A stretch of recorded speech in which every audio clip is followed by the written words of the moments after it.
자, 여러분의 열정을 원합니다. 브리국어 현대문법 시간입니다. 여러분 시험 공부하느라 또 시험 치르느라 굉장히 고생 많았습니다. 오늘은 그러니까 좀 간단하게 복습을 하도록 할게요. 지난 시간에 선생님과 함께 시간 표현에 대해서 살펴봤는데요. 시간 표현은 시제와 동작상을 말하는 겁니다. 시제라고 하는 것은 과거, 현재, 미래를 이야기하는데 발화시와 사건시를 기준으로 따져야 된다라고 했어요. 이 발화시를 기준으로 사건시가 앞에 일어나면 과거, 동시에 일어날 경우에 현재, 사건시가 뒤에 일어난다면 미래라고 이야기했고요. 각각의 선어말어미, 관형사용, 전성어미, 부사가 존재했습니다. 자, 그리고 동작상이라고 하는 것은 시간의 흐름 속에서 동작이 진행되고 있는지 아니면 완료 상태인지를 따지는 것을 말했습니다. 그래서 진행상과 완료상이 있었죠.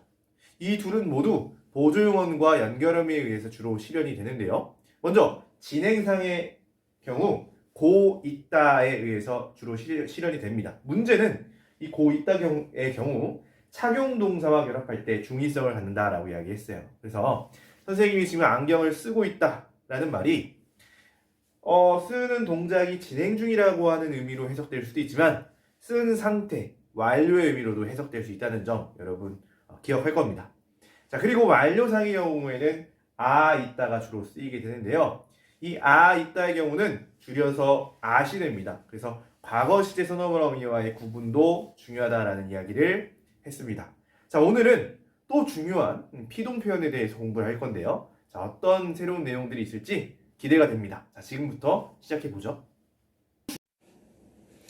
자, 그럼 피동 표현 천천히 살펴보도록 하겠습니다. 이제 피동 표현은 먼저 어떠한 방식으로 만들어지는지 살펴볼 거고요. 그리고 직접 능동문을 피동문으로 바꾸어 보면 피동 표현을 좀 더 잘 이해할 수 있게 됩니다. 자, 그러면 피동 표현의 방법부터 천천히 살펴보도록 하겠습니다. 먼저 피동 표현의 반대는 능동 표현인데요. 능동 표현이라고 하는 것은 주어가 자기 힘으로 동작을 행하는 것을 말합니다.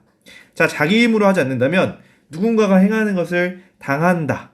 주어가 즉 다른 주체에 의해서 동작을 당하는 것을 우리는 오늘 공부할 피동 표현이라고 이야기를 하게 됩니다. 자, 피동이라고 하는 것은 그래서 당한다, 입을 피자를 사용해요. 당하다, 입다 이런 뜻인데요. 피동 이렇게 이야기를 하고요. 패시브, 영어로 패시브라고 하는 표현입니다. 자, 그러면 직접 피동 표현과 능동 표현을 비교를 해보도록 하겠습니다. 자, 경찰과 도둑이 나오고 있는데요. 지금 경찰이 도둑을 잡고 있는 상황이네요. 경찰의 입장에서는 지금 경찰이 도둑을 잡은 겁니다. 경찰이 도둑을 잡았다라고 표현할 수 있을 것 같아요. 즉 주어가 능동적으로 자신의 동작을 행한 거네요. 반면에 주체를 도둑으로 바꾼다면 피동 표현이 되는데요. 자, 도둑이 경찰에게 잡혔다. 잡다라고 하는 동작을 주어인 도둑은 원하지 않았겠죠. 하지만 어쩔 수 없이 다른 주체에 의해서 당하게 된 것, 즉 주어가 동작을 당하는 문장이 바로 피동 표현이 되는 겁니다. 자, 그러면 피동 표현을 조금 더 자세히 알아보도록 할 건데요. 자, 눈치챘겠지만 이 피동 표현은 주체가 누구냐에 따라서 달라지게 됩니다. 좀 더 자세히 보도록 하겠습니다. 자, 피동 표현은 방금 살펴봤던 것처럼 주어가 다른 주체에 의해서 어떤 동작을 당하는 것을 말합니다. 자, 능동 표현이었다면 경찰이 도둑을 잡았다라고 하는 문장, 주어, 목적어, 그리고 서술하는 선생님이 능동사라고 이야기를 하겠습니다. 그러니까 능동 표현에서는 경찰이 주어가 되고요. 도둑은 목적어가 됩니다. 자, 이 문장을 우리는 피동 표현으로 바꿀 수 있죠. 피동이라면 목적어였던 도둑을이 바로 주어가 됩니다. 도둑이. 그리고 원래 주어였던 경찰은 부사어가 되죠. 경찰에게 자, 능동사였던 잡았다의 한 가지 요소가 추가가 되죠. 바로 he인데요. 자, 그렇게 하면서 피동사가 되게 됩니다. 도둑이 경찰에게 잡혔다라고 하는 이 피동사는 주어가 도둑이 되겠고요.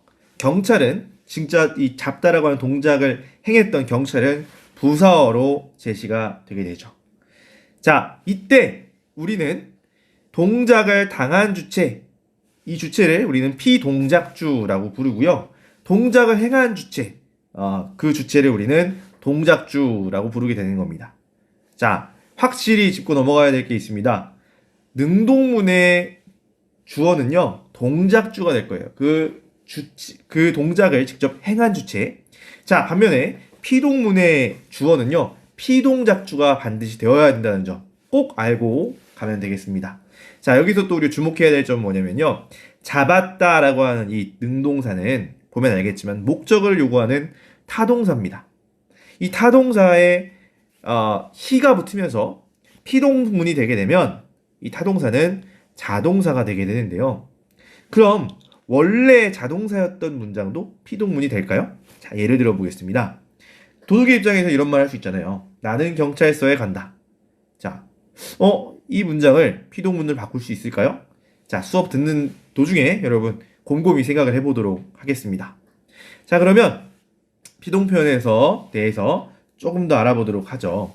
자, 지금 잡았다라고 하는 이 서술어가 잡히었다로 바뀌게 되는데 여기에 추가된 요소는 딱 하나예요. 바로 히인데요. 이 히는 여러분 잘 알고 있다시피 이시리기 가운데 하나입니다.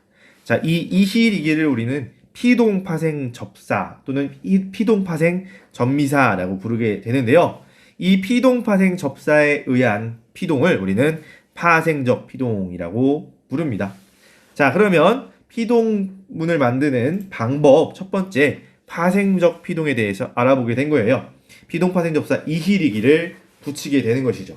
자, 그런데 아까 나는 경찰서에 갔다라고 하는 문장 거기에다가 이시리기 아무거나 넣어보십시오. 가이었다, 가희였다, 가리였다, 각이었다?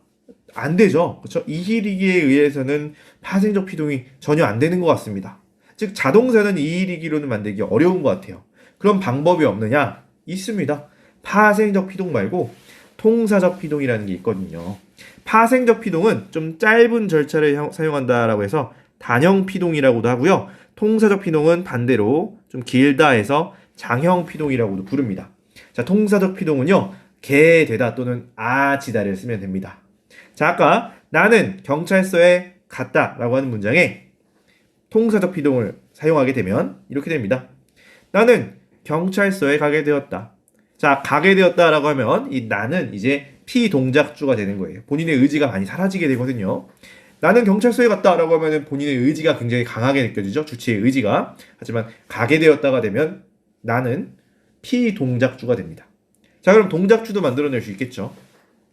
경찰에 의해 나는 경찰에 의해 경찰서에 가게 되었다라고 하면 동작주와 피동작주가 분명한 피동문이 될 수 있습니다. 자, 그러면 어휘적 피동까지 살펴보도록 하겠습니다. 어휘 자체에도 동작을 당하는 그 내용이 의미가 담겨 있는 것도 있을 수 있잖아요. 예를 들어서 도둑은 경찰에게 체포를 당했다. 그래서 당하다라고 하는 요 어휘는요, 그 자체가 당하는 거잖아요. 그래서 어휘적 피동이라고 부를 수 있겠습니다. 자, 그러면 이런 결론을 내릴 수 있을 것 같아요. 피동문은 피동작주가 주어인 문장이다. 아까 선생님이 강조했던 내용인데 동작주가 주어면 능동문이 되겠고요. 피동작주가 주어이면 피동문이 되는 겁니다. 그러면 피동문에는 당연히 피동작주가 필요하겠지만 동작주도 반드시 필요할까?에 대한 의문이 생깁니다. 자, 그러면 살펴보도록 하겠습니다. 자, 도둑이 경찰에게 잡혔다. 도둑이 경찰에 의해 경찰서에 가게 됐다. 이 두 문장은요, 동작주와 피동작주가 모두 존재하는 피동문입니다. 자, 그런데 날씨가 많이 풀렸다. 자, 이거 지금 피동파생 접사 리가 쓰인 것 같고요. 피동작주는 지금 이 날씨가인 건 알겠는데 여러분 동작주는 뭘까요? 누가 그러면 날씨를 풀었을까요? 알기 어렵죠. 나는 공주사대부고에 가게 됐다. 여기 피동작주는 나는이라는 것은 알겠어요. 그러면 동작주는 뭘까요? 누가 나를 공주사대부고에 가게 했을까요? 불분명하죠. 자, 동작주가 무엇인지 불분명한 경우 우리는 이러한 피동문을 탈행동적 피동이라고 부르기도 한다는 겁니다. 즉 반드시 동작주가 드러날 필요는 없다라는 거죠. 자, 그러면 우리는 피동 표현을 왜 쓰는지에 대해서 또 알아보도록 할까요? 첫 번째, 선생님, 유리창이 깨졌어요. 자, 유리창이 주어져. 자, 그런데 동작주는 드러나고 있어요? 안 드러나고 있어요? 안 드러났습니다. 아마 이 친구가 깼을 수도 있는 거예요. 자, 즉 피동 표현은요. 피동작주는 드러내되 진짜 그 동작을 행한 주체를 감추고 싶을 때 선생님 제가 유리창을 깼어요 라고 한다면 내가 혼날 수 있잖아요. 그래서 주체를 감추고 싶을 때 사용하는 겁니다. 두 번째, 주체가 불분명할 때 아까 말했지만 날씨가 풀리다 이런 문장은 주체가 불분명합니다. 자, 세 번째, 주체가 별로 중요하지 않을 때도 피동 표현을 사용할 수 있습니다. 자, 그러면 이렇게 해서 피동 표현을 살펴봤는데요. 피동 표현을 직접 만들어 보도록 하겠습니다. 다음 문장을 파생적 피동문으로 한번 만들어 보죠. 사자가 토끼를 잡았다. 만들어 보겠습니다. 토끼가 사자에게 잡혔다. 자, 아인슈타인이 난제를 풀었다. 난제가 아인슈타인에 의해 풀렸다. 정현이가 서건이의 머리를 깎았다. 서건이의 머리가 정현이에게 깎였다. 라는 문장으로 바꾸게 되면 되겠습니다. 자, 그럼 통사적 피동문도 만들어 볼까요? 그가 서울대에 합격했다. 그가 서울대, 그리고 세인이의 표정이 밝다. 유정이가 유리창을 깼다. 좀 문장들이 좀 깨져 있는데 한번 살펴보도록 하겠습니다. 첫 번째, 그가 서울대에 합격했다 라는 문장은 그가 서울대에 합격하게 됐다. 지금 피동작주는 드러나지만 동작주가 불분명하죠. 세인이의 표정이 밝다. 자, 세인이의 표정이 밝아졌다 라는 문장으로 만들 수 있을 것 같고요. 유정이가 유리창을 깼다. 정인이로 바꿨네요. 정인이가 유리창을 깨게 되었다 라는 문장으로 바꿀 수 있을 것 같습니다. 자, 이렇게 해서 피동표현 만들기까지 해봤습니다. 그러면 피동표현 문제 풀고 마무리를 하도록 하죠. 보기에 기억에 해당하는 예문으로 적절한 것을 골라보래요. 능동의 주체를 굳이 드러내고자 하는 경우에는 능동문으로 전환하는 것이 가능하다라는 말이 나와요. 지금 앞에 있는 내용을 읽지 않을게요. 즉, 피동문이 제시가 되어 있는데 이것을 능동문으로 바꿀 수 있는 경우만 찾으래요. 즉, 그러면 나머지 네 가지는 능동문을 상정할 수 없는, 즉 탈행동적 피동일 거라는 거예요.